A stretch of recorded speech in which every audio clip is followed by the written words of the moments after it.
kanongera mu ikaze nanone.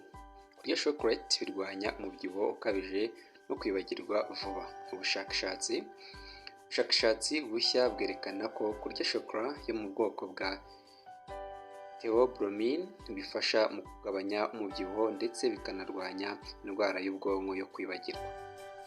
Nk'uko biri mu bushakashatsi bwa kaminuza yo mu Bushinwa yitwa Jianghan University mu nkuru yasohotse mu kinyamakuru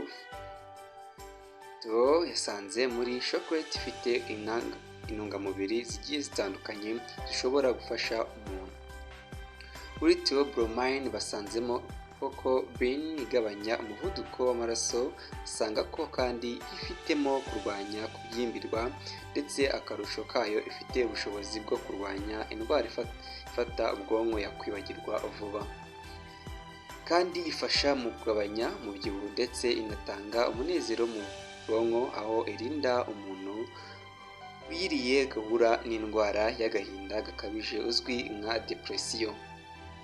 Ubushakashatsi bukomeza bwerekana ko kurya chocolat irimo theobromine bifasha umubiri gutwika ibinure, umuntu akaba yakwirinda umubyibuho ukabije ukomeze kwibasira isi.